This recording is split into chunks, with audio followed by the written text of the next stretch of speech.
anunciado en cabina con nosotros Ricardo Patiño, candidato a la Asamblea por la Revolución Ciudadana. ¿Cómo me le va? Buenos días, bienvenido a De Una, hablemos de una aquí. Uno de los segundos candidatos, le cuento, de la Revolución Ciudadana que nos visita aquí con nosotros y ya conversar un poquito estos temas. Inicio de la campaña política. ¿Cómo ha sido hasta el momento todo este boom de los recorridos que han tenido? Bien, Andrea, gracias por la invitación, gracias John. Con gusto de estar en De Una, tan conocido medio de comunicación. Bueno, para mí es una novedad, realmente, aunque alguna gente dice, bueno, pues si has hecho política mucho tiempo, sí, pero yo nunca he sido candidato. Entonces, ser candidato es una novedad y es estresante, desde muy temprano en la mañana, trabajando muy duro, pero hemos sentido mucha esperanza en la gente, también preocupación. La gente nos expresa su gran preocupación por la situación que está viviendo. Lo que más atormenta a la gente es la seguridad. Todo el mundo, en todos lados. Te digo que hemos hecho por lo menos unos 12 recorridos hasta ahora. Bueno, algunos que comenzaron desde el 5 y otros que hicimos anteriormente también.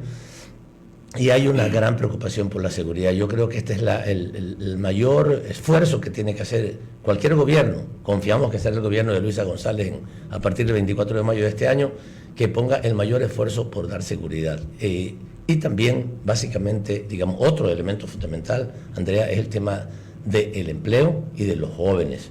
Yo creo que aquí en el país hay una situación que podríamos catalogar de emergencia. Hay una situación de emergencia juvenil. Hay muchísima gente joven que está sin estudiar y sin trabajar. Y esa gente no sabe qué le pasa, qué espera en la vida. Tanto así que alguna gente también en el camino me dice, yo lo único que quiero es que mis hijos se vayan del país. Pero es impresionante, John, impresionante.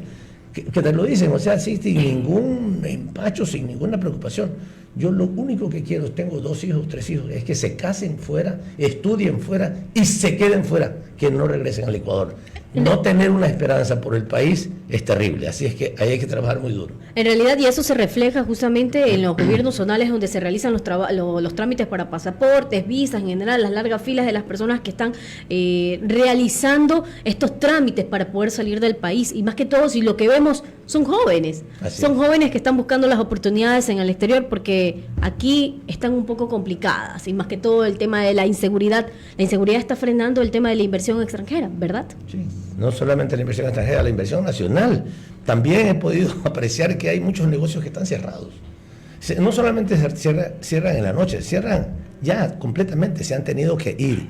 Por ello, una de las propuestas claves que nosotros planteamos es el tema del primer empleo, el programa de Mi Primer Empleo. 50.000 jóvenes que tengan oportunidad de tener empleo por primera vez, que la empresa privada le ofrezca empleo. El gobierno pagará la mitad de su sueldo, que sea un estímulo para la empresa privada para que sepa que le va a costar la mitad, pero que le dé trabajo un año a 50.000 jóvenes. Esto tendrá un impacto enorme en la vida de todas esas familias y de sus alrededores, porque siempre esto tiene un impacto mayor en la economía, hay un impacto multiplicador siempre de la derrama económica. Y si tú le favoreces para darle empleo a 50.000 jóvenes que no han tenido nunca trabajo, porque sería mi primer empleo, eso a esos muchachos, a esas muchachas, le va a significar un tremendo beneficio. Primero, porque van a tener una experiencia, aunque sea solo de un año, ya es importante. Pero por otro lado, porque ya van a tener cómo decir cuando van a conseguir un trabajo en su currículum, aquí tengo esta experiencia, porque esto es lo que le pasa. Bueno, ha pasado siempre. Pero ahora particularmente que hay tanta falta de oportunidades de trabajo que la gente va a buscar trabajo y le preguntan ¿y cuál es su experiencia? No tengo experiencia. Bueno, mira, vente otro día. Pero cuando dices tengo esa experiencia, pero no solamente eso, sino que aquellos que trabajan bien, que lo hacen correctamente, que se esfuerzan adecuadamente, posiblemente los gerentes o los dueños de esa empresa le van a decir, quédate, después del año, ahora yo te voy a pagar porque ya veo que tú eres una persona que responde. Ese impulso primero, que se llama ese programa que se llama Mi Primer Empleo, creo que va a tener un efecto muy importante en la gente y va a comenzar a darle también un poco de esperanza a las familias. Eso es un buen proyecto, ¿no? Y creo que es lo principal que necesita el Ecuador, porque También el actual mandatario ofreció ni sé cuántos empleos, ¿no? Hasta la actualidad yo no sé cuántos se han cumplido o no se han cumplido. Sin embargo, esas esperanzas son las que siempre busca la juventud, Ricardo. Somos ya amigos de años, políticos, usted también con su hermano lo conocemos, conoce a la esposa de su hermano, fue profesora mía en la Faxo. En todo caso, un recorrido político bastante amplio. ¿Calará en esta oportunidad ese tema de los empleos con la juventud, tomando en cuenta todo lo que se ha dado, todo lo que se ha mentido en los últimos años y dónde se encuentra actualmente el país? ¿Hay esa esperanza? ¿Usted cree que la juventud votará por esa propuesta? Mira, yo creo que una de las cosas que más significativas de lo que es la Revolución Ciudadana, de lo que fue el ejercicio del gobierno de Rafael Correa y que lo que es la Revolución Ciudadana es el valor de la palabra. John, el valor de la palabra.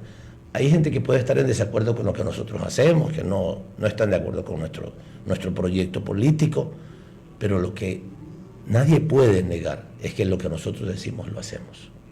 Es una cuestión que tiene que ver con la autenticidad y que, te digo sinceramente, es un legado de Rafael Correa y que todos nosotros lo hemos aprendido. El valor de la palabra, cada reunión, en cada momento en que definíamos las cosas, en que definíamos qué teníamos que hacer, decíamos, bueno, va a hacerse este puente y va a estar en 6 meses. No va a estar en 6 meses y un día, va a estar en 6 meses o antes. La palabra que se empeña se cumple. Y esto es algo que nosotros lo podemos, este es un activo, lo dirían los contadores y los economistas, es un activo que nosotros tenemos, el valor de nuestra palabra. Nosotros, lo que decimos, lo hacemos. Si el problema con el señor Noboa es que se ha pasado mintiendo absolutamente en todo. Ofreció empleo y lo que nos dio fue apagones. Ofreció trabajo para la gente y lo que nos dio fue expulsión de gente. El Darién en Panamá, el canal del Darién está repleto de centenares y miles de ecuatorianos que se van del país. Eso es lo que nos ha dado este gobierno. Pues nosotros ya no vamos a seguir insistiendo en recordar lo que ha pasado, recordar este daño que le ha hecho al país Noboa. Vamos a ver hacia adelante. Y estas propuestas, como la de mi primer empleo, como la de la recuperación de la política de becas. Yo me acuerdo que mucha gente en el Ecuador, y ustedes también seguramente se acordarán, que estaba pensando dónde vamos a buscar que nuestros hijos vayan a estudiar en el exterior, en qué mejor universidad del mundo.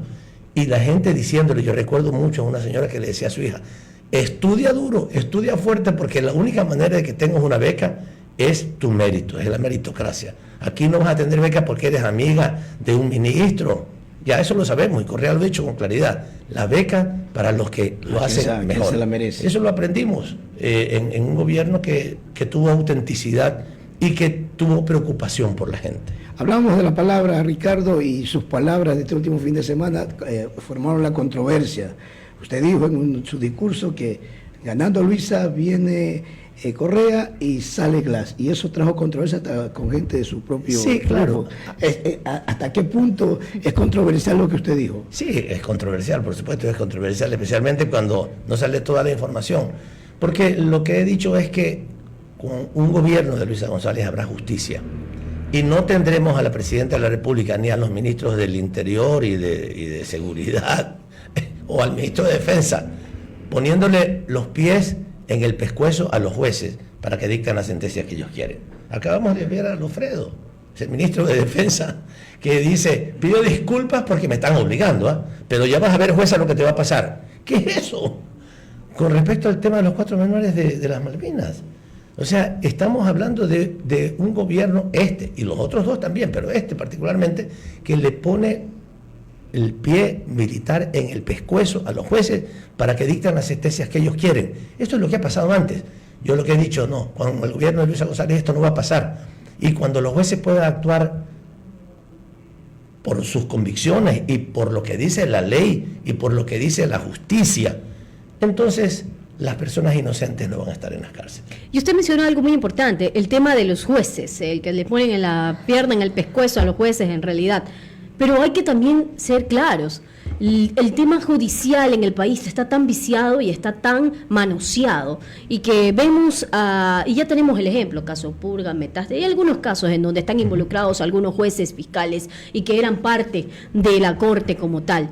es necesario también hacer una depuración dentro de el tema judicial. Más que todo, ¿por qué? Y un ejemplo claro, hemos visto varias detenciones y a los 2-3 días salen y no nos quedemos ni 2-3 días, a veces a las 2 horas están fuera, entonces o les dan medidas cautelares o les dan cualquier otro tipo de beneficio y no van a donde deben de ir, personas que asesinan, matan, violan en general. Entonces estamos hablando de que más allá de que se pone el pie en el pescuezo al tema judicial, los altos mandos como tal o quienes se benefician también hay un sistema judicial viciado, manchado, podrido. No digo que todos, porque hay que ser claro, tampoco es que vamos a hablar que todos están, pero hay que ser, una manzana podrida puede dañar a toda una caja completa. Entonces, ¿cómo también mejorar desde la Asamblea con este tipo de panorama que tiene? Porque si usted se le pregunta al ecuatoriano lo único que le va a decir, es cierto, el nivel judicial está complicado, está viciado porque mire, pasa esto.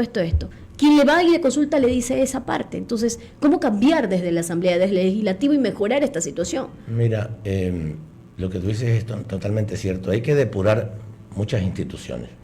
Una de ellas es el servicio público en general, pero hay que depurar el sistema judicial. Hay mucha corrupción. Como tú dices, estoy de acuerdo, habrá jueces probos, habrá jueces honestos y que actúan conforme a la ley, pero hay demasiada podredumbre. Y eso viene arrastrándose desde mucho tiempo atrás, hay que reconocerlo. Nosotros en el gobierno de la Revolución Ciudadana hicimos algunas correcciones, yo creo que no suficientes, porque lo que todos sabemos es que en muchos de los juzgados, para conseguir simplemente que te den una audiencia, o alguna gente tramposa para conseguir que te posterguen las audiencias, se cotizan, o sea, es como un menú.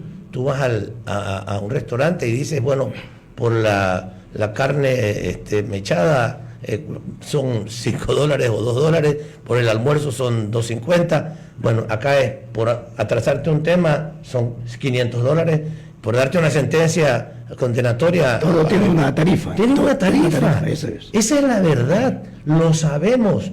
Así que la depuración tiene que ser, Andrea, estoy completamente de acuerdo contigo. La depuración tiene que ser una depuración muy fuerte en el sistema judicial. No, yo no soy experto en el tema, no te puedo decir cómo se lo debe hacer, pero hay expertos que lo podrán plantear porque necesitamos reformar el sistema judicial. Igual que hay que reformar y hay que también depurar a elementos en la Policía Nacional. Una buena parte de los delitos que se cometen en este país tienen que ver con el hecho de que muchos delincuentes tienen información y la policía está infiltrada de muchos elementos que son delincuentes. También lo mismo que con los jueces. Muchos policías, seguramente la mayoría, son personas honestas, hay que decirlo con claridad. Son personas que están arriesgando su pellejo. Yo conozco a muchos policías de altísimo nivel profesional y ético, pero sí hay manzanas podridas. Y no es una ni dos, son bastantes más. Hay que depurar el sistema judicial y también a la policía. Ricardo, usted es parte esencial del Buró Político de Luisa González. Ahora se cuestiona al candidato a la vicepresidencia, el señor Borja, de que aparentemente habría contratos con el Estado. ¿Cuál es su opinión? ¿Es verdad, no es verdad? ¿Hasta qué punto el señor Borja se va a defender o simplemente queda un pequeño comentario? Yo te digo, no tengo más información. Vi ayer en la tarde alguna información que salió en algunos medios, pero estoy convencido del nivel de la calidad ética de Diego Borja completamente. Así es que estoy seguro que no serán verdad aquellas cosas que se decían sobre él, y estoy seguro que él podrá poner las cosas en su lugar y aclararlas, convencido de su valía. ¿Es un tema que se está tratando con el partido ya? ¿No? Yo no lo he visto, no lo hemos conversado, porque hay algunos espacios, los que ya estamos en la campaña, ya no estamos en la actividad de análisis porque no tenemos tiempo, okay. No del tiempo. Yo no he estado en ninguna reunión sobre eso, posiblemente se lo haya conversado, pero como digo, estoy seguro de la calidad moral y ética de Diego Borja y estoy seguro que no habrá ninguna cosa que lo ensucie. A propósito, se está realizando en Venezuela, se va a realizar la actividad por parte del tema de Nicolás Maduro, y esto que ha traído una conmoción internacional por parte de la Revolución Ciudadana. ¿Van a estar presentes en la actividad? Una. Y dos, ¿qué le pasó al señor Eduardo Franco Lobor? ¿Por qué está en Venezuela y no asistió a la primera reunión del Consejo de Participación? Sí, bueno, lamento que no haya podido estar en su primera reunión, debía haber estado preocupado de estar aquí. Claro, parece que él ya tenía, le pusieron falta primero. Parece que él tenía ya, se había comprometido anteriormente a ir, pues bueno, es su decisión personal. No, nosotros no vamos a ir, estamos ocupados en la campaña electoral, por supuesto, y estaremos aquí pendientes de nuestra campaña. Hay que trabajar muy duro, solamente un mes, y en ese mes hay que sacarse el aire, porque tenemos que ganar las elecciones. Esta es una de las cosas que Luisa González lo dice permanentemente: tenemos que revivir al Ecuador. Y para revivir el Ecuador tenemos que acabar de convencer a aquella gente que está en duda, que está indecisa, que no sabe todavía cómo votar, de que la única alternativa real ante el desastre de Noboa, porque el gobierno de Noboa ha sido un desastre para la sociedad. Primero, que mintió en todo. Segundo, que lo que cumplió fue solamente dañar a la sociedad. O sea, nos dejó sin luz, nos ha dejado, hizo una fanfarria, unos shows sobre el tema de la seguridad. Me acuerdo esa entrada a Durán, pero era espectacular, era Rambo subido en una tanqueta. Al día siguiente las cosas estaban igualitas. Y respecto al tema del empleo, o sea, estamos hablando de, nos apaga el país, nos mantiene a la delincuencia porque no ha hecho ninguna cosa que afecte realmente para mejorar la seguridad, y tiene al país con una economía debilitada absolutamente, y a los jóvenes sin empleo. Eso es lo que ha dado Noboa. 4 años más de eso, yo creo que no lo podemos soportar. Esa es una un desesperado llamado de atención que la gente nos dice: no podemos aguantar 4 años más con este gobierno. Y la única alternativa de aquella gente que cumple con su palabra, que somos los miembros de la Revolución Ciudadana, somos nosotros. Por eso nuestro pedido es el voto para Luisa González y para Diego Borja, para que el 24 de mayo tengamos un gobierno que ponga el país en vereda, que reviva a nuestro país. Ricardo, hablando de campaña, una de las propuestas de los candidatos también debe ser esencial. Estamos cumpliendo 25 años de la dolarización, ¿no? La RC5 de ganar continuará con la dolarización, porque esa es una de las dudas que tienen los ecuatorianos, ¿no? Ya creo que ya nos acostumbramos al dólar, la mayoría, y tienen miedo de que de un momento a otro venga alguien y tira abajo la dolarización. Bueno, cualquiera podría tirar bajo la dolarización, menos nosotros. ¿Ya? Yo entiendo, las dudas son dudas impuestas por alguien, inventadas por alguien. Nosotros estuvimos 10 años en el gobierno, o sea, no estuvimos 2 años, no estuvimos 3 meses, no estuvimos 5 años, 10 años en el gobierno. Y todo lo que hicimos fue fortalecer el proceso de dolarización, el sistema de dolarización del país. Entonces, si alguien tiene duda, que vaya a revisar lo que pasó en nuestro gobierno.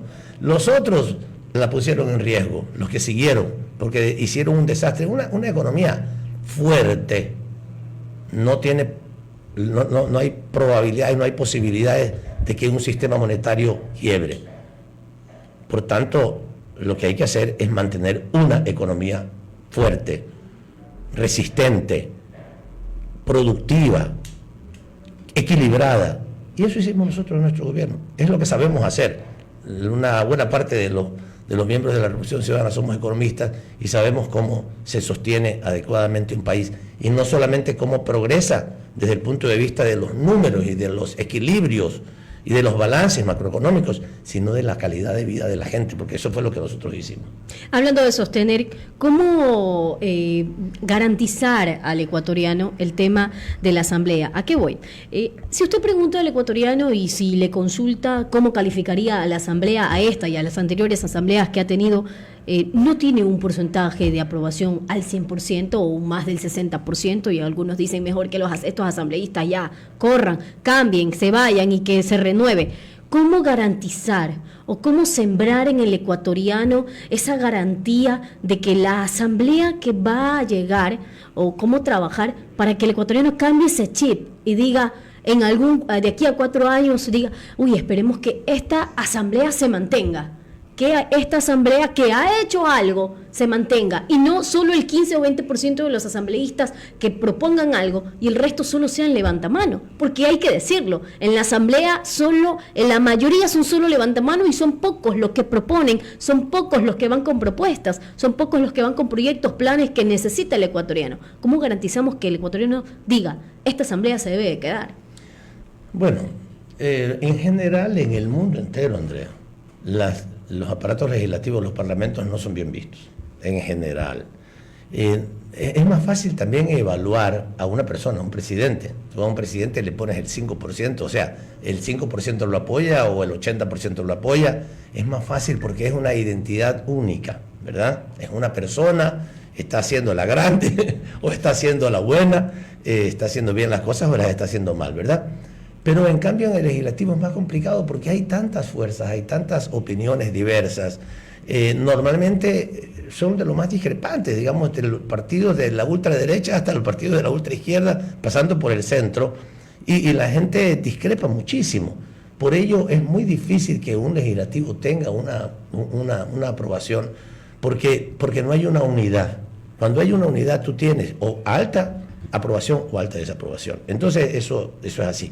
Ahora, nosotros confiamos en que en esta ocasión vamos a lograr la presidencia de la República y vamos a tener una amplia mayoría legislativa. Eso nos va a permitir también trabajar en coordinación con la presidencia de la República y nos va a permitir y va a evitar innecesarias confrontaciones en el aparato legislativo. Vamos a poder trabajar en coordinación, insisto, y yo estoy seguro que también con respeto para las otras fuerzas políticas. Todos debemos respetarnos. En el caso de la Revolución Ciudadana particularmente, esperamos que los resultados se parezcan a las encuestas que tenemos ahora, que son muy favorables para nosotros. Y si es así, vamos a tener, y aunque no sea así, como fuera, vamos a tener seguramente un bloque legislativo bastante representativo en donde estará la Revolución Ciudadana, pero estará Reto, que es nuestro aliado directo, esperamos que podamos coordinar con Pachacuti, que esperamos que podamos coordinar también con el Partido Socialista y con el Centro Democrático. Tal vez no es posible con todos, pero si fuera solamente con estos 5 partidos, yo creo que ya es bastante lo que podemos hacer de coordinación en la Asamblea Nacional para evitar lo que tú dices. Y ya se ha estado entonces hablando por ahí. Como sabes, estuvimos hablando antes de la campaña electoral. Finalmente no se pudo lograr. No llegaron a una conclusión para participar juntos. Así es, quisimos hacerlo con todos, no fue posible, lo hicimos solamente con uno. Fue la única alianza que se concretó en todo el país. Con Reto. Así es, con Reto. Pero con las otras 3 fuerzas existen niveles de diálogo que creo que podrían se reflejarían en la Asamblea. En la Asamblea, así es.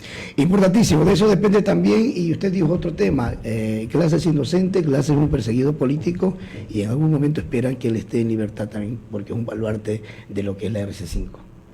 ¿Insiste usted en que Glass es inocente y que es perseguido político? Estoy absolutamente convencido de eso. Igual que yo soy inocente, que Rafael Correa es inocente. Tú sabes cuánto tiempo estuve fuera, casi 6 años. ¿Por qué? Porque di un discurso. Ustedes han dicho cosas mucho más graves de las que yo he dicho. Ustedes han dicho 1000 veces cosas más graves. Yo solamente dije, vamos a acompañar a nuestro pueblo a las calles para defender sus derechos porque el gobierno de Moreno los está conculcando. Y dije, si es necesario tomarse una institución pública, tenemos que hacerlo. Y dije, sin el uso de la violencia. ¿De qué me acusaron? Instigación para delinquir. O sea, un político como yo, que además dedicaba, mucho antes de trabajar con Rafael Correa, yo trabajé 30 años enteros en la sociedad civil, con la clase obrera, tú lo recuerdas, desde hace mucho tiempo nos conocemos, con la clase obrera, con las organizaciones sociales, con Jubileo 2000, una cooperativa de ahorro y crédito para las personas más pobres de Guayaquil, 30 años de mi vida dedicado a eso, y me plantean un juicio por instigación para delinquir, cuando hablé en una asamblea de 600 personas, abiertamente. O sea, esa es la injusticia que en este país se vive. Por ello te digo, estoy absolutamente seguro, por supuesto, de la inocencia de mis compañeros. Importante la entrevista con Ricardo Patiño, candidato a asambleísta por el Distrito 1. ¿Cómo es el Distrito 1? Ah, usted está en parte del sur, ¿no? Usted también tiene acá una vivienda en el sur. Claro, yo vivía en Guayasur. En Guayasur, ya, Sí, correcto. al lado del Cerro 9 de Octubre. Claro, y su hermano también tenía aquí una fundación cerca por el Parque Forestal. Ajá. O era suya también. No. Una fundación ahí había de la esposa de su hermano era. Ah, tal vez. Sí, pero correcto, tengo algo por una relación. Sí, así es. Por el sur representaremos, y la gente nos da su voto, y estamos convencidos de eso, a las parroquias del sur. Jimena, Se está tomando políticamente el caso de los 4 niños, disculpando ahorita que están muertos, pero ¿se está politizando el caso de los 4 niños o se está manejando esto realmente para que se haga justicia por la desaparición de los mismos? El gobierno lo está politizando. Yo recuerdo, y de eso se habló mucho cuando yo hice la denuncia. Algunos me reclamaron porque quise hacer de periodista. No hice de periodista, sino que me dijeron, usa el micrófono para hablar con la gente. ¿Qué pasó? La gente, las compañeras, las familias de los menores, me hicieron saber, porque estaba recorriendo el sector, que desde hace 12 días, estamos hablando del día 20, El 20. desde hace 2, porque el 8 desaparecieron los chicos, desde hace 12 días habían desaparecido sus hijos y no tenían ninguna información de ellos. Ya sabían, porque habían prestado la denuncia ante la UNACE, la unidad de la policía sobre secuestros, que lo tenían los militares, que los militares los habían aprehendido, y no tenían ninguna respuesta del gobierno, Andrea, ninguna respuesta del gobierno. Y me dijeron, por favor, queremos que el gobierno nos responda, queremos que usted nos ayude a hacer público esto, porque a pesar de todo lo que hemos dicho, no se nos presta atención. 12 días que nuestros hijos no aparecen. ¿Dónde están? Que alguien nos responda. Y me dijeron, por favor, ayúdenos a hacer público esto. Esto es lo que yo hice, hacer público. Y cuando yo hice público, inmediatamente a la tarde, 3 ministros y el representante máximo de los militares y de la policía salieron a contestar, y al día siguiente, por primera vez, Noboa salió a hablar, porque eran negros pobres. Lamento decirlo, es puro racismo también, porque eran negros pobres. Porque si no eran negros pobres, eran blancos ricos, el primer día, el 8 de diciembre, Noboa habría estado en helicóptero dándose vueltas por Taura y buscando a los niños, con todas las unidades militares y policiales, y hasta con el apoyo del FBI seguramente, porque sí eran blancos ricos, pero como eran negros pobres, entonces, ¿qué importa? Ninguna respuesta ni siquiera. Los que han politizado son ellos. Lo que nosotros hicimos fue dar luz al tema. Tanta luz que 1.200.000 personas vieron ese video. Y los compañeros a quienes he ido a saludar, por supuesto, me dicen, agradecemos que usted nos haya permitido que se haga público un tema que lo querían dejar tapado, querían dejar que pasara Navidad y Año Nuevo para que se olvidaran. Como muchos otros casos de gente y de jóvenes que también han sido aprehendidos de esa misma manera, y que desde hace 4, 5, 6 y 8 meses están buscándolos y no los encuentran. Ellos dicen, bueno, al menos hemos podido recuperar los cuerpos de nuestros menores, de nuestros hijos. Se hablaba que su alterna era de las Malvinas, ¿es cierto? Sí, justamente. Es de las Malvinas. Vive a 2 cuadras. Y ella fue la que me hizo notar y me dijo que los padres estaban preocupados por esta situación. Me llevó donde ellos y ellos me pidieron que hiciera la denuncia pública. Esa es la verdad. Ok, antes de finalizar, yo quiero consultarle algo, porque justamente ya he hablado con otro candidato. La campaña política ya empezó y empezó fuerte, y por la forma. ¿Qué opina usted de las dádivas, de las entregas de regalitos y detallitos? Y lo pongo como ejemplo porque algunos ya están haciendo este chiste, y por ahí algunos llegan con camiones de guineos, bananos y en general. ¿Qué opina usted de esto? Bueno, eso es de acuerdo a los niveles está penado por la ley, ¿verdad? Es prohibido por la ley. Peor todavía entregar las cocinas que en el gobierno de Rafael Correa las compramos, y que después, por achacar a nuestro gobierno, Moreno, Lazo y Noboa, las tuvieron guardadas y ojalá no se hayan dañado en una bodega.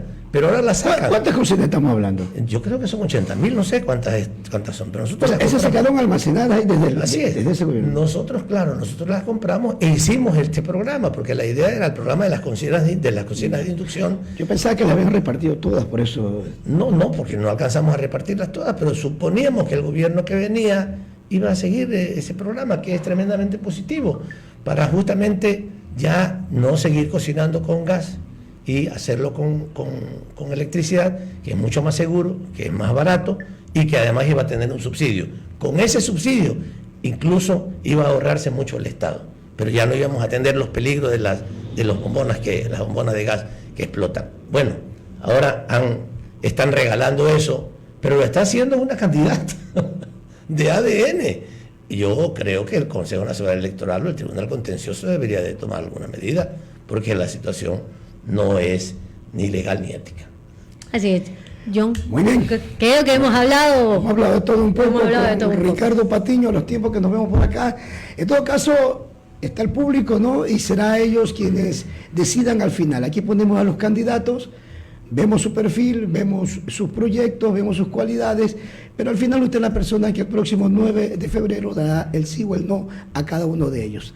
Ricardo Patiño, asambleísta por el distrito número 1 de la RC5. Sus palabras finales. Muchas gracias. Mantener la esperanza viva e ir el 9 de febrero a votar con los 5 dedos y con el espíritu altivo para revivir al Ecuador. Por Luisa González y por la lista 5. Un abrazo grande. Muchas gracias entonces al candidato, esperamos tenerlo por aquí otra vez y ojalá que Luisa se acuerde acá de este canal pequeño. Y nos venga a visitar y poder conversar también con ella. También, ¿no? Muy bien, vamos a una pausa, en breve seguimos con más entrevistados en este programa de Hablando de Una, ya viene de 9 a 10. No se olvide que usted es la persona más importante para nosotros. Sigan sintonía de su canal de Una.